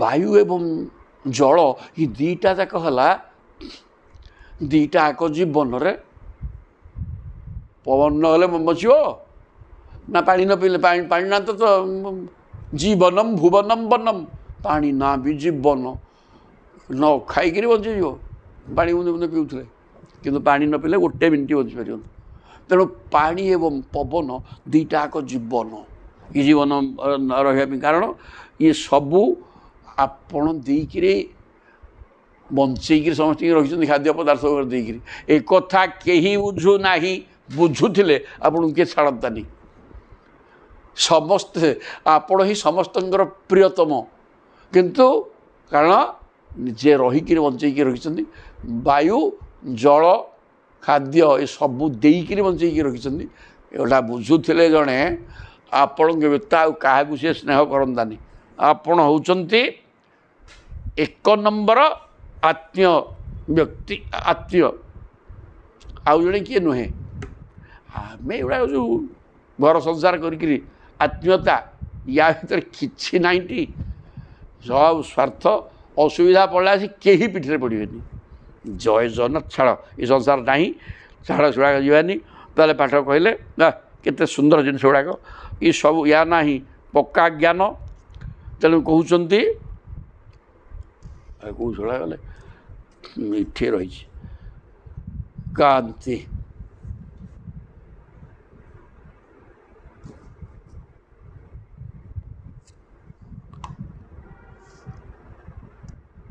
ଇଚ୍ଛୁକ ଅଛି ମୁଁ ଏପଟ ଚାହୁଁଛି ଆତ୍ମା ଏଠି ସରିଲେ ତେଣୁ ଆପଣ ଆପଣଙ୍କୁ କିଏ ଜନ୍ମ କରିନି କିନ୍ତୁ ଆପଣ ଜଗତ ଆକୁ ସୃଷ୍ଟି କରିଛନ୍ତି ଏବଂ ସମସ୍ତଙ୍କୁ ବଞ୍ଚେଇକି ରଖିଛନ୍ତି ତା ଦୁଇଟା ଶକ୍ତି ବି କି ନେଇକିରି ଲୋକ ବଞ୍ଚିଛି ଏଠି ଲୋକ କ'ଣ ସବୁ ଗଛପତ୍ର ଚଳୁଚଳ ଯିଏ ଏଇଠି ବଞ୍ଚିଛି ଯିଏ ଅଛି ସିଏ କେମିତିକି ଅଛି ନା ଆପଣ ଥିବାରୁ ଅଛନ୍ତି ଆପଣ କ୍ରିୟାଶକ୍ତି ଗୋଟେ ଏବଂ ଚୈତନ୍ୟ ଶକ୍ତି ପ୍ରାଣବାୟୁ ଯିବା ଆସିବା କରିବାଟା ହେଲା କ୍ରିୟାଶକ୍ତି ଆଉ ଗୋଟେ ଚେତନା ଶକ୍ତି ଏ ଦୁଇଟାକୁ ଧରିକିରି ଏକା ଜଗତ ରହିଛି ଆପଣ ବଞ୍ଚେଇକି ସମସ୍ତଙ୍କୁ ରଖିଛନ୍ତି ଏଇଟା ହେଲା ପାଠ ଆପଣ ହିଁ ସବୁ ମୋଟାମୋଟି କହୁଛନ୍ତି ଆଉ ତାପରେ ଏଇଟା କିଏ ନା ରାମକୃଷ୍ଣ ବସିଛନ୍ତି, ବସୁଦେବ ତାଙ୍କୁ କହୁଛନ୍ତି ବୋଲେ ମୋତେ ଆଉ ତୁମେ ବାୟା କରିସାରିଲାଣି, ଜୀବନ ଆଗ ମୋର ସରିଗଲାଣି, ବୁଢ଼ା ହେଇଗଲାଣି ନାଇଁ କି, ମୋତେ ମାୟାରେ ପକେଇକିରି ମୁଁ ଭାବୁଛି ଅନେକ ସମୟ ଆପଣ ଭଗବାନ, ପୁଣି ଆପଣ ଖେଳ ଆପଣ ପିତା ଆମେ ପୁଅ, ହଁ ସମସ୍ତଙ୍କ ଭିତରେ ସତ୍ତା ଅଛି, ସେ ହିସାବରେ ଆପଣଙ୍କୁ ଭଗବାନ କହୁଛନ୍ତି, କିଛି ଅସୁବିଧା ନାହିଁ ଯେ ଆମେ ଭଗବାନ କେମିତି ହବ ଏଇଭଳିଆ କଥା ଏମିତି କରିକି ତାକୁ ବାଉଳା ବାୟା କରିଦିଅନ୍ତି। ବସୁଦେବ କିନ୍ତୁ ଏବେ ଆଉ ଶୁଣିଲେନି, ଯେହେତୁ ମୁନି ଋଷିମାନେ ବତେଇ ଦେଇଛନ୍ତି। କହିଲେ ପ୍ରାଣାଦିନାଂ ବିଶ୍ୱସୃଜାଂ ଶକ୍ତୟୋଜାଃ ପରସ୍ୟତାଃ ପାରତନ୍ତ୍ର୍ୟାତ୍ ବୈସାଦୃଶ୍ୟାତ୍ ଦ୍ୱୟୋଃ ଚେଷ୍ଟୈବ ଚେଷ୍ଟତାଂ। କ୍ରିୟାଶକ୍ତି ପ୍ରଧାନ ପ୍ରାଣ ଆଦିରେ ଜଗତର ବସ୍ତୁମାନଙ୍କୁ ସୃଷ୍ଟି କରିବାର ଯେଉଁ ସାମର୍ଥ୍ୟ ରହିଛି ତାହା ସେହି ପ୍ରାଣ ଆଦିର ନିଜ ସାମର୍ଥ୍ୟ ନୁହେଁ, ତାହା ହେଉଛି ତୁମ ଦୁହିଁଙ୍କର ସାମର୍ଥ୍ୟ। ପ୍ରାଣାଦିନାଂ ବିଶ୍ୱସୃଜାଂ ଶକ୍ତୟଃ ଯାହା ପରସ୍ୟତାଃ। ସୁନ୍ଦର ଭାବରେ କହୁଛନ୍ତି ଏଇ ଯେଉଁ କ୍ରିୟାଶକ୍ତି ମାନେ ପ୍ରାଣବାୟୁଟା, ପ୍ରାଣାଦିନାଂ ବିଶ୍ୱସୃଜାଂ, ପ୍ରାଣବାୟୁ ନଥିଲେ କେହି ଏଠି ରହିପାରିବନି। ତେଣୁ ଏଇ ଯେଉଁ ପ୍ରାଣବାୟୁଟା ରହିଛି, ପ୍ରାଣ ହିଁ ଜଗତକୁ ସୃଷ୍ଟି କରୁଛି। ପ୍ରାଣ ନଥିଲେ ତ ନିର୍ଜୀବ ଜଡ଼, ଆଉ ତେଣୁ ପ୍ରାଣ ହିଁ ସୃଷ୍ଟି କରୁଛି। ବସ୍ତୁମାନଙ୍କୁ ସୃଷ୍ଟି କରିବାର ସାମର୍ଥ୍ୟ ପ୍ରାଣ ଭିତରେ ରହିଛି। ତାହା ଆପଣଙ୍କର ଶକ୍ତି, ତାହା ହେଉଛି ତୁମ ଦୁହିଁଙ୍କର ଶକ୍ତି, ଆଉ ସେଇଟା ଅନ୍ୟ କିଛି ନୁହେଁ। ତା ମାନେ ଯେଉଁଠି ଆପଣ ଅଛନ୍ତି ସେଇଠି ହିଁ ପ୍ରାଣ ରହିଛି। ତେଣୁ ଏ ପ୍ରାଣଟା ଯଦିଓ ଗୋଟେ ଶକ୍ତି, କ୍ରିୟା ଶକ୍ତି, ଏ ଶକ୍ତିଟା ଆପଣଙ୍କ ଠାରୁ ଭିନ୍ନ ନୁହେଁ। ଆପଣ ଥିବାରୁ ସେ ରହୁଛି, ଆପଣ ନଥିଲେ ସେ ରହିବ ନାହିଁ। ତୁମ ପରି ଚେତନ, ପ୍ରାଣଟା ଚେତନା ନୁହେଁ। ପ୍ରାଣ ଆପଣ ହେଲେ ଚୈତନ୍ୟ ବସ୍ତୁ, ଚେତନା ମାନେ ଜ୍ଞାନ। ପ୍ରାଣଟାର ପବନଟା ତାର ଜ୍ଞାନ କ'ଣ ଅଛି? ସେ ଜ୍ଞାନ ନାହିଁ, ଅଚେତନ। କିନ୍ତୁ ନିଶ୍ୱାସ ପ୍ରଶ୍ୱାସ ଯାଇକରି ବଞ୍ଚିବା କଥା। ପ୍ରାଣର କିଛି ଚୈତନ୍ୟ ଜ୍ଞାନ ଶକ୍ତି, ପ୍ରତ୍ୟେକ ଇନ୍ଦ୍ରିୟର ଜ୍ଞାନ ଯେଉଁ ହେଉଛି ସେ ଜ୍ଞାନ ଗୁଡ଼ାକ ଚୈତନ୍ୟର କାମ। ପ୍ରାଣବାୟୁଟା ଖାଲି ଗୋଟେ ବାୟୁଟା ଯିବା ଆସିବା କରିବା କଥା, ମେସିନ୍ଟା ଧକ ଧକ ହେଇକି ଚାଲିବ, ଆଉ ସେଇଟା ପ୍ରଭୁ ଥିବାରୁ ହେଉଛି। ପ୍ରଭୁ ପ୍ରାଣବାୟୁର ଯଦି କିଛି ଶକ୍ତି ଅଛି, କ୍ରିୟା ଶକ୍ତି ଅଛି, ତାହା ପ୍ରଭୁ ଥିବାରୁ। ତେଣୁ ଏ ପ୍ରାଣବାୟୁର ତେଣୁ କିଛି ଅର୍ଥ ନାହିଁ, ତୁମ ଭିନ୍ନ ସିଏ ନୁହେଁ। ଏ କି ବିଜ୍ଞାନ ଇଏ! ସହଜ କଥା, ଚମତ୍କାର ଜିନିଷ। ଜୟ ଜଗନ୍ନାଥ କେମିତି କହୁଛନ୍ତି ପ୍ରଭୁ? ତାହେଲେ ବାୟୁଟା ବି ଅଚେତନ ଜିନିଷ, ସେଥିରେ କିଛି ନାହିଁ। ଚୈତନ୍ୟ ଆପଣ ଥିବାରୁ ଯାହା ହେବ। ଏଇଟା ତୁମ ପରି ସ୍ୱତନ୍ତ୍ର ନୁହନ୍ତି, ପରତନ୍ତ୍ର। ପ୍ରାଣ କେବଳ ଅଚେତନ ଜିନିଷ, ଆପଣଙ୍କ ଭଳିଆ ଚୈତନ୍ୟ ତା ପାଖରେ ନାହିଁ। ସେ ପରତନ୍ତ୍ର। ପ୍ରାଣବାୟୁ ପରତନ୍ତ୍ର ମାନେ ଆପଣଙ୍କ ଅଧୀନ। ଆପଣ ଚାଲିଗଲେ ପ୍ରାଣବାୟୁ ବାହାରିକି ପଳେଇବ। ଆପଣ ଥିବାରୁ ସେ ପ୍ରାଣବାୟୁ ଧୁକୁ ଧୁକୁ ହେଉଛି। ତେଣୁ ଚେଷ୍ଟାଶୀଳ ପ୍ରାଣ ଆଦି ଦ୍ୱାରା ଚେଷ୍ଟା ମାତ୍ର ହୁଏ, ସେସବୁର ଶକ୍ତି ନଥାଏ। ଶକ୍ତି ତୁମ ପାଖରେ। କି ପାଠ କହିଲା ମ, ଇଏ କମ୍ ବିଜ୍ଞାନ। ଧନ୍ୟ ହେଇଗଲା ଆଜି। କି ଜ୍ଞାନ ଗୁଡ଼ା, ପ୍ରତ୍ୟେକ ଶ୍ଲୋକ ବିଚିତ୍ର ଜ୍ଞାନ। କହୁଛନ୍ତି ପ୍ରାଣବାୟୁ, ପ୍ରାଣବାୟୁ ଥିବାରୁ ମଣିଷ ବଞ୍ଚିଛି ନା? ହଁ, କିନ୍ତୁ ଚୈତନ୍ୟ ସ୍ଥିତି ନଥିଲେ ସେ ବଞ୍ଚିବାର ଅର୍ଥ କିଛି ନାହିଁ। କୋମା ଅବସ୍ଥା ଯାହା, କୋମା ଅବସ୍ଥାକୁ ଆମେ ବୁଝେଇଲେ ଯେ ପ୍ରତ୍ୟେକ ଇନ୍ଦ୍ରିୟ ତାର କାମ କରିପାରୁନାହିଁ। ଇନ୍ଦ୍ରିୟ କାମ କରିବା ପାଇଁ ଚୈତନ୍ୟ ଶକ୍ତି ଦରକାର। ଯେମିତି ବଲ୍ ଅଛି, କରେଣ୍ଟ ଅଛି, ସୁଇଚ୍ ଅଛି, ସବୁ ଦେଖିଲା ଆସିକି ଠିକ୍, କିନ୍ତୁ ସେ ବଲ୍ ପାଖରେ କରେଣ୍ଟ ଠିକ୍ ଭାବରେ ପହଞ୍ଚୁନି। ସେ ପ୍ଲଗ୍ ଭିତରେ କ'ଣ ଟିକେ ଦୋଷ ରହିଛି, ତାପରେ ସେଇଟା ଜଳିପାରୁନାହିଁ। ଜଳିବା ଶକ୍ତି ବଲ୍ର ଅଛି, ଫ୍ୟୁଜ୍ ନୁହେଁ।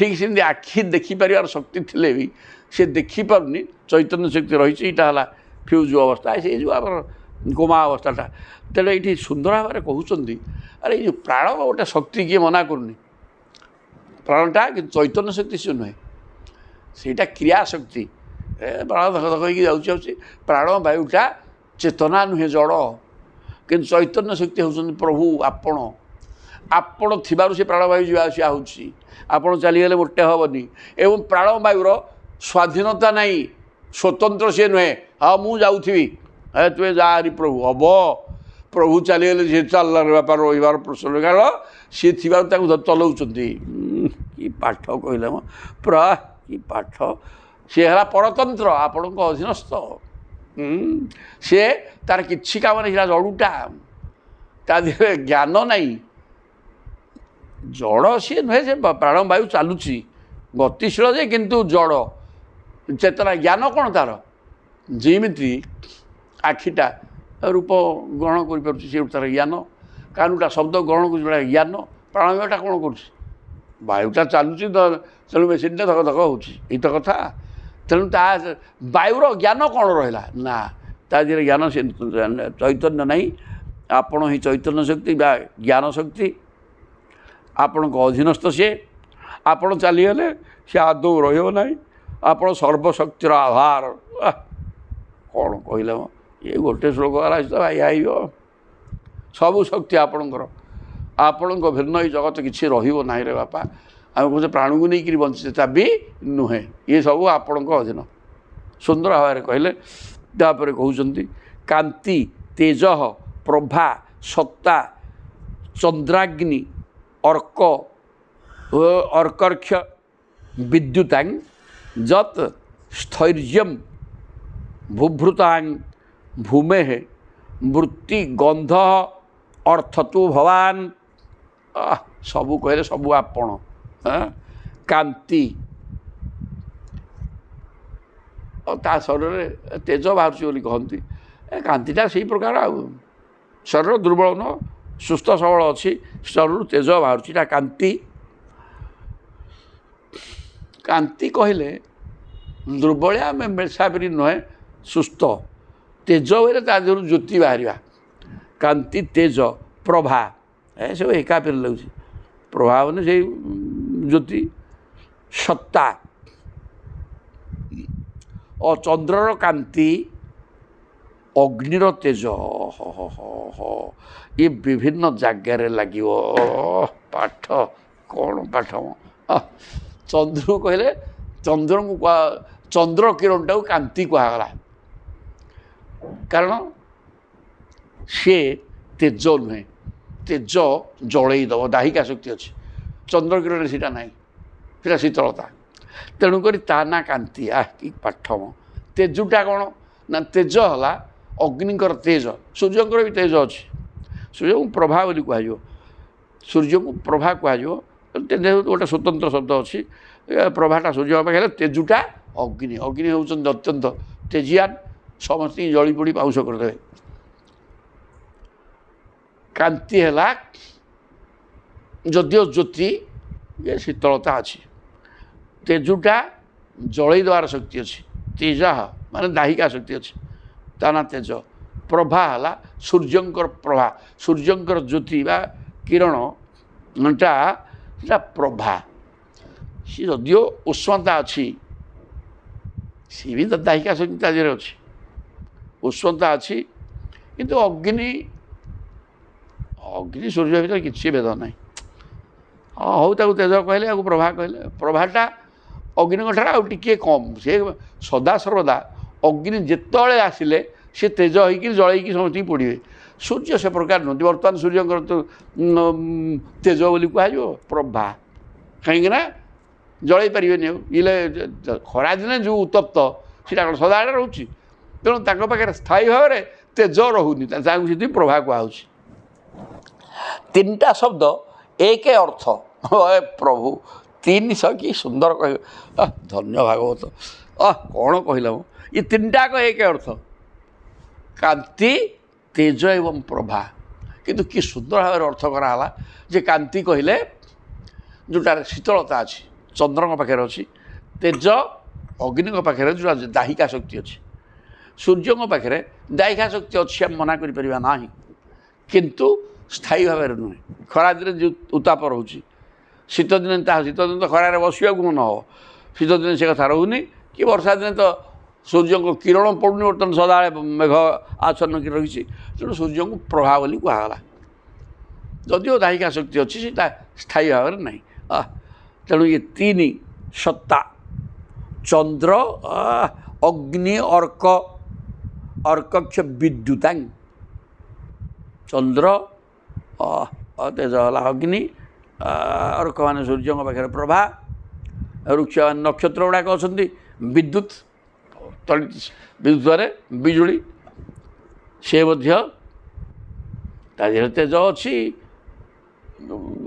ଜଳେଇ ଦ୍ୱାରା ମାରିଦେବ। ଆଉ ଏସବୁ ଗୁଡ଼ାକ ଆହୁରି ଯତ୍ ସ୍ଥୈର୍ଯ୍ୟମ୍, ସ୍ଥିରତା, ଭୂଭୃତାଂ, ଭୂଭୃତ ମାନେ କ'ଣ? ଭୂମିକି ଯିଏ ଧରିକି ରଖିଛି, ପର୍ବତ ଗୁଡ଼ାକୁ ଭୂଭୃତ କୁହାଯାଏ। ପର୍ବତ ଗୁଡ଼ାକ ସ୍ତମ୍ଭ ଭଳିଆ କୁଆଡ଼େ ତା ପାତାଳ ବହୁତ ତଳକୁ ଯାଇକିରି ଏଗୁଡ଼ାକ ପାଣି ଉପରେ ପୃଥିବୀଟା ଭାସୁଛି, ଏବଂ ସେ ସ୍ତମ୍ଭ ଆକାରରେ ମାଟି ତାକୁ କାମୁଡ଼ିକି ପର୍ବତକୁ ଧରିକି ରହିବା ହେତୁରୁ ଏ ମାଟି କି ଧରିକି ରଖିଛି, ସିଏ ତାଙ୍କୁ ନା ଭୂ ମାନେ ଭୂମିକି ଯିଏ ଧରିକି ରଖିଛି, ତା ନା ଭୂଭୃତ ମାନେ ପର୍ବତ। ସେ ପର୍ବତ ଭଳିଆ ସ୍ଥିରତା, ସ୍ଥୈର୍ଯ୍ୟମ୍, କୁଆଡ଼େ ପଳାଉଛି ନା ପବନ ହେଲେ ଗଛପତ୍ର ଭାଙ୍ଗି ଦେଉଛି, ସବୁ ଉଡ଼ି ଯାଉଛି, ଘର ଦ୍ୱାର କୁଆଡ଼େ କ'ଣ ହେଇଯିବ, କିନ୍ତୁ ସେ ସ୍ଥିର। ତେଣୁ ଭୂଭୁଜାଂ ଭୂଭୃତାଂ ସ୍ଥୈର୍ଯ୍ୟମ୍, ପର୍ବତର ସ୍ଥିରତା ସବୁ ଆପଣ, ଚନ୍ଦ୍ରଙ୍କର କାନ୍ତି ଆପଣ। ଯଦି ସେଟା ଆଲୋକ ଗୋଟିଏ ଜିନିଷ, କିନ୍ତୁ ଚନ୍ଦ୍ରଙ୍କ ପାଖରେ ସେଟା କାନ୍ତି ହେଲା, ସୂର୍ଯ୍ୟଙ୍କର ତେଜ, ସୂର୍ଯ୍ୟଙ୍କର ପ୍ରଭା, ଅଗ୍ନିଙ୍କର ତେଜ, ବିଜୁଳି ମଧ୍ୟ ଅଛି, ତାରକା ଗୁଡ଼ାକ ଅଛନ୍ତି, ତାରକା ଗୁଡ଼ାକ କାନ୍ତିରେ ଯିବେ, ବିଦ୍ୟୁତଟା ତେଜରେ ଯିବ, ଯାହା ଭୟଙ୍କର ତେଜ, ସେ ଅଗ୍ନିଠୁ ଆହୁରି ତେଜିଆନ, ଜଳେଇ ପଡ଼ିକିରି ମାରିଦେବ। ତେଣୁ ଏ ସବୁ ଗୁଡ଼ାକ, ଏବଂ ପର୍ବତର ସ୍ଥିରତା ବା ପର୍ବତର ସ୍ଥିରତା ହେଉ ବା ପର୍ବତ ଭଳିଆ ଯିଏ ଦୃଢ଼, ଏଇଟା ବି ହେବ, ସେ ସବୁ ସ୍ଥୈର୍ଯ୍ୟ ଗୁଣ ଆପଣ। ଭୂମେଃ ବୃତ୍ତି ଗନ୍ଧ, ଗନ୍ଧବତା ହେଲା ପୃଥିବୀ, ପୃଥିବୀ ଗନ୍ଧ ତନ୍ମାତ୍ରାରୁ ପୃଥିବୀ ବାହାରିଛି। ଗନ୍ଧ ହେଲା ସୂକ୍ଷ୍ମ, ପୃଥିବୀ ହେଲା ସ୍ଥୂଳ, ସୂକ୍ଷ୍ମରୁ ସ୍ଥୂଳ ସବୁ ବାହାରିଛନ୍ତି। ଆକାଶଟା ଶବ୍ଦ ଗୁଣକ ଆକାଶମ୍, ସେମିତି ପୃଥିବୀଟା ହେଲା ଗନ୍ଧ, ଗନ୍ଧ ଗୁଣକ, ଗନ୍ଧ ଗୁଣ ହେଉଛି ପୃଥିବୀର। ତେଣୁ ଗନ୍ଧ ତନ୍ମାତ୍ରା ବା ଗନ୍ଧଟା ସୂକ୍ଷ୍ମ, ଗନ୍ଧ ଦେହରୁ ପୃଥିବୀ ହେଲା। ଭୂମି ଅର୍ଥ ତ ଭଗବାନ, ଏଇ ଯେଉଁ ସବୁ ଗୁଡ଼ାକ ରହିଲା, ଏସବୁ ତୁମରି ସ୍ୱରୂପ। ତୁମେ ହିଁ ହେଉଛ ଜଳ ଓ ତାହାର ରସ, ହେ ପରମେଶ୍ୱର। ପୃଥିବୀର ଗନ୍ଧ ତୁମେ, ଏବଂ ସବୁ ତ ତୁମେ, ଆଉ ପର୍ବତର ସ୍ଥିରତା, ସ୍ଥୈର୍ଯ୍ୟ ଗୁଣ ତୁମେ। ତେଣୁ ଏଗୁଡ଼ା ସବୁ ଗୁଣ ଗୁଡ଼ାକ ହିଁ ପ୍ରଭୁ ଆପଣ ନିଜେ। ଅର୍ଥ ତ ଭଗବାନ, ୟାକୁ ଯଦି ଠିକ୍ ଭାବରେ ଅର୍ଥ ବୋଇଲେ ପ୍ରୟୋଜନ, ବା ୟାକୁ ଯଦି ତାତ୍ପର୍ଯ୍ୟ ଅର୍ଥ ୟାର ବୁଝାଯାଏ, ଯେ ସବୁ ଗୁଡ଼ାକ ତୁମେ। ଗୀତା ବି ତାହା କହିଛନ୍ତି, ସୂର୍ଯ୍ୟଙ୍କର ଆଲୋକଟା ମୁଁ, ଅଗ୍ନିର ତେଜଟା ମୁଁ, ସୂର୍ଯ୍ୟଙ୍କର ପ୍ରଭା ମୁଁ, ଚନ୍ଦ୍ରର କାନ୍ତି ମୁଁ। ଏଠି ଠିକ୍ ସେଇ କଥା କହୁଛନ୍ତି। ଏ ଯେଉଁ ଗୁଡ଼ାକ ଯାହା ପାଖରେ ଯେଉଁ ଗୁଣ ଯାହା ଅଛି, ସବୁ ଗୁଣର ଆଧାର, ଗୁଣ ହିଁ ତୁମେ ପ୍ରଭୁ, ଆଉ କେହି ନୁହଁ। ତୁମେ ଅଛ ବୋଲି ସେ ପ୍ରମାଣ କରିଦେଉଛି, ଯେ ଚନ୍ଦ୍ର ପ୍ରମାଣ କରିଦେଉଛନ୍ତି ଏ ଜ୍ୟୋତିଟା ମୋ ଦେହରୁ ଯେଉଁ ଜ୍ୟୋତ୍ସ୍ନା ବାହାରୁନି କି, ଏଇଟା ମୁଁ ନୁହେଁ, ସେଇ ପ୍ରଭୁ। ତେଣୁ ପ୍ରଭୁ ଅଛନ୍ତି। ଦେଖ, ସୂର୍ଯ୍ୟଙ୍କ ଦେହରେ ଯେଉଁ ପ୍ରଭା ଅଛି, ସେ ସୂର୍ଯ୍ୟ କହିଦେଉଛନ୍ତି ଯେ ଆରେ ମୂଢ଼ ମାନବ ଦେଖରେ, ଏ ଜ୍ୟୋତିଟା ମୁଁ ନୁହଁ, ସେ ପ୍ରଭୁ ନିଜେ। ଅଗ୍ନିଙ୍କର ଯେଉଁ ଦାହିକା ଶକ୍ତି, ସେ ପ୍ରଭୁ ନିଜେ। ପଯାଏ ଏବଂ ଆମ ପାଖରେ ଯଦି ସ୍ଥିରତା ଅଛି ସେ ଗୁଣ ଆମେ ତାକୁ ନେଇକି ଅହଙ୍କାର କରୁଛେ ମୁଁ ଯେମିତି ସ୍ଥିର ଆଉ ଜଣେ କିଏ ନୁହଁ ନାଇଁରେ ପୁଅ ସେ ସ୍ଥିର ଗୁଣଟା ସେଇ ନିଜେ ପ୍ରଭୁ। ଆଉ ଗନ୍ଧରୁ ପୃଥିବୀ ହେଇଛି, ପୃଥିବୀଟା ଗନ୍ଧ ତନ୍ମାତ୍ରା, ତେଣୁ ସେ ଗନ୍ଧ ଗୁଣ ବି ସିଏ ଯେତେ ସୂକ୍ଷ୍ମ ତ ସିଏ ସୂକ୍ଷ୍ମରୁ ସବୁ ସ୍ଥୂଳ ହେଇଛି, ସୂକ୍ଷ୍ମ ତ ଭଗବାନ, ସୂକ୍ଷ୍ମରୁ ସ୍ଥୂଳ ହେଇଛି, ତେଣୁ ଭଗବାନଙ୍କ ଠାରୁ ଜଗତ ହେଇଛି, ଭଗବାନ ହିଁ ସୂକ୍ଷ୍ମ ଜଗତ ସ୍ଥୂଳ, ତେଣୁ ଯେତେ ସୂକ୍ଷ୍ମ ସବୁ ଭଗବତ ସତ୍ତା, ସ୍ଥୂଳ ଗୁଡ଼ାକ ପ୍ରକୃତି। ସୁନ୍ଦର ଭାବରେ ତ କହିଲେ। ତାପରେ ଏସବୁ କିଟିକିଟିଆ ଜ୍ଞାନ ମାନେ ଗୋଟେ ଲେଖେ ଶ୍ଲୋକ ଇଏ ଚଙ୍କୁ ନାହିଁ। ହଉ ଜୟ ଜଗନ୍ନାଥ, କିନ୍ତୁ ବଢ଼ିଆ ହେଲା। ଓହୋ ଜ୍ଞାନ ପୁରା ପ୍ରେମ।